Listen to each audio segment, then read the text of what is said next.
Neviem, kto by sa mal za toto viacej hanbiť. Láska, potrebujem zastaviť núdzovo. Ja potrebujem tvoj pomoc, ja to neurobím. Mňa by nebavilo v Maďarsku sa voziť na motorke. No, kilometre nám Krásne dobré ráno vám prajeme. Ahojte. Momentálne je štvrtok, 18.6., 8 hodín ráno. My sme akurát vyrazili z Bratislavy a mierime na cestu okolo Slovinska. Naša prvá cieľová destinácia je na slovinsko-maďarskej hranici. Tam sa máme aj stretnúť o 12.00 s druhou partiou, ktorá vyrážala z Nitry. Počasie nám teoreticky celkom vyšlo, keďže ešte len ráno, tak 24 stupňov, to je fajn, len je celkom dosť dusno. A počasie vychádza tak v podstate, že každý večer by mali byť búrky. Každopádne máme zobraté nepremoky, ale dúfame, že nezmokneme, dúfame, že budeme kľúčkovať medzi búrkami, pretože včera sme si samozrejme umyli motorky. My sme tú búrku v podstate tým privolali, že sme si umyli motorky, keď si to tak vezmeš. Ja si to tiež myslím, asi sme ich nemali umývať. Okay. No, dívaj to je on! To je on! To je ten hajzel, čo mi aj minule oprašil cestu, keď som išiel domov z roboty a celú motorku som mal mokrú. Ďakujeme. No, táto úžasná slovensko-maďarská hranica. Toto nejako hranica nevyzerá, to je strašná Ako cesta. neviem, kto by sa mal za toto viacej hanbiť. Či Slovensko alebo Maďarsko.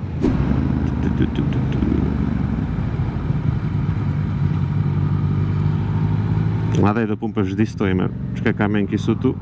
A ešte na také jednej stávame vždycky. Aj na tej budeme, určite neboj nič. Dobre.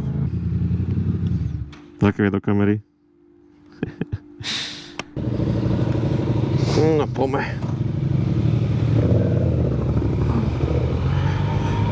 Ok, prvýkrát mám túto bundu bez vložky vnútornej.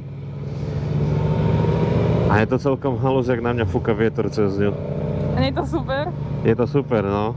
Mám bundu s chráničmi, ale zároveň na mňa fúka. Nikde nikoho.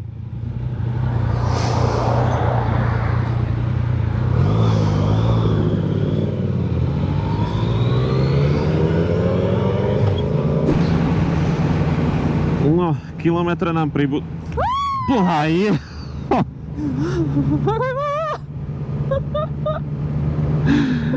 Prečo vždy? To dotkol, nie? Nie, Lebo to tesne. vyzeralo, keď ste sa šuchli, že ste sa dotkli. Nie, našťastie. Prebo.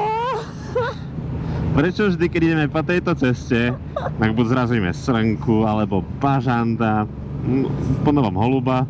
Preboha, Už až mi v krížoch seklo. Jaj, dobre. Ja neviem. Že nikde nikto. Ale ani nevidím, ani proste prichádzať ho nič. Ani na stanici nie je, ani správa nejde. Ja ti neviem. Mám pocit, že ani tá rampa možno nevie. On podľa mňa príde z tej stanice asi. A ten traktorista už sa ide kúkať, že kde je? Neprišiel a rampy sú hore. Paráda. Ide nám sa doľava, dobre? Hej.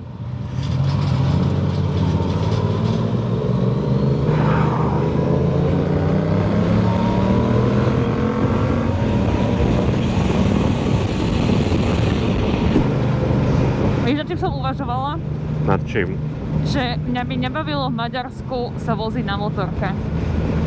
Že reálne, keby bývam v Maďarsku niekde tu na tých rovinách, tak mi nenapadne asi kúpiť si motorku a behať. Proste, že by ma to nebavilo. Možno akože až tu majú nejakú dráhu na krosu, tak na krose tu lietať. Napríklad, to by skôr, ale klasickú motorku asi nie. Hej, A ja rozmýšľam, že ani v tej Bratislave by ma nebavilo mať motorku, keď tam není tá Pezinská aspoň. Že hore na severe áno, ale dole na tom juhu, keď tam fakt nemáš nejaký ten kopec blízko, tak by ma to nebavilo úplne tam behať. Lebo kde čo budeš po tých rovinách, kuse rovno, to je také. Aj keď akože keď sa vlečieme takto po dedinách, po rovinách, tak aj mňa skôr začne boleť chrbát, zadok a celé telo, lebo nudíš sa a sústredíš sa na veci, na ktoré by sa nemala sústrediť. Áno, že keď proste ideš cez tie lesy, ale tak sa nesústredíš, že toto ma boli, proste ideš. Hej. Ale takto si to všímaš. Láska, potrebujem zastaviť núdzovo. Ne teraz, súrne? No, počkaj, no, ešte to prežijem. Ja mám asi pavúka tuto. Pavúka mám tuto proste. Pavúka? Áno. Ježiš, a kde? Lenže, no toto je divné a ja Fuj. Fuj. On že hasi, ja neviem ako dostať, ja potrebujem tvoju pomoc, ja to neurobím. Kde je? Proste on tam hýbe celé toto, vidíš to tam? A on je divne zelený proste, čo to je? Neviem, ukáž, vypni motorku. Počkaj. To není pavúk, ty trdlo, to si nejakú muchu zrazila. Pozor na auta. Ježiši Kriste. Žena, najedi konárik. Daj sem. No to je asi moc hrubé. Tak na ňu iný. No to je mucha, pozri na ňu. Tu ju máš. A divaké divne zelené to bolo. A nohami to hýbalo. No tak má také zelené oči, no. Bože môj, ty posero. Jaže, čo sa deje? Či zase kamera odletela? Nie. Dobre. Môžeme ísť? Hej. Aj bože. Ďakujem.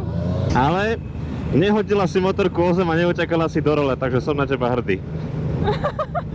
Som na teba hrdý, že si vydržala. Ale trpela som strašne, lebo tam hýbalo tými nohami a iba prepala, on to vyleze. No, sme všetci. Jak hadov. Hej. Jak hadov. Ale už mohli by si pohnúť, lebo ako už sa varím. No dobre, mne sa prehraje motorka, keď takto bude naštartovaná. Mám 83 ešte. Holub. Holuby, choďte preč už. Nie, už nie, holuby znova nie. No dobre, my už sme na slovinsko-maďarskej hranici. Konečne opúšťame roviny a pláne a ideme do hôr. Hneď vlastne tuto za touto starou hranicou je už Borisové bistro. Je to len grill a môžem vám ho odporučiť. Prijete tam, nájdete sa pomerne rýchlo, len rátajte s tým, že je to grill, takže nejdete do michelinskej reštaurácie. Ale jedlo tam má veľmi dobre, takže keď budete mať cestu, tak kľudne sa zastavte. Jo. A Boris je tiež motorkár, má GSO a typujem, že keď tam my 5 ideme, tak ho aj uvidíme, lebo väčšinou tam príde na tom GS-e, keď vie, že prídeme my. No jasné, GSO to má vyťahnuté, ale to má nové. To má iná, mal žlté, nemal žlté. On mal žlté, no. Dobre. Učíme sa s vami.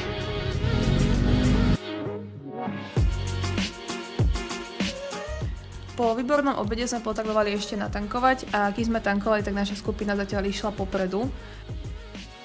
Čakali nás asi hneď za druhou zatačkou, lebo si mysleli, že sa stratíme a že sme neschopní. Na čo sa ale stratili oni, pretože Garmin navigácia si myslela, že cesta je otvorená a prejazdná, ale nebola. Tak sme museli prejsť aj velenie a vďaka Google navigácii sme ich cez všetky možné dediny, cesty, necesty dostali zase naspäť tam, kde sme mali byť.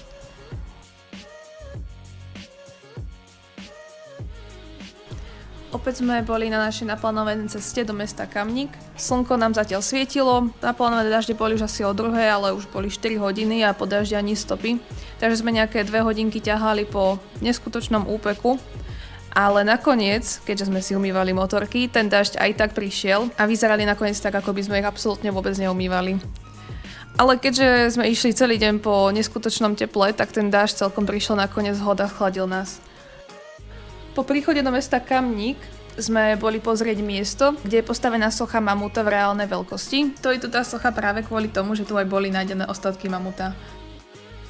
Po tejto zástavke nás už iba čakala 20-minútová cesta na naše ubytovanie do penziónu, kde sme si vypustili na chvíľku drona, ale kvôli letiskovej zóne, ktorá bola neďaleko, sme mohli ísť do určitej výšky. Takže sme si iba takto natočili naše motorky a tým sme uzavreli dnešný deň. Ďakujeme, že ste video dopozerali až sem. My sa s vami lúčime a vidíme sa pri ďalšom videu. Ahojte! Čaute.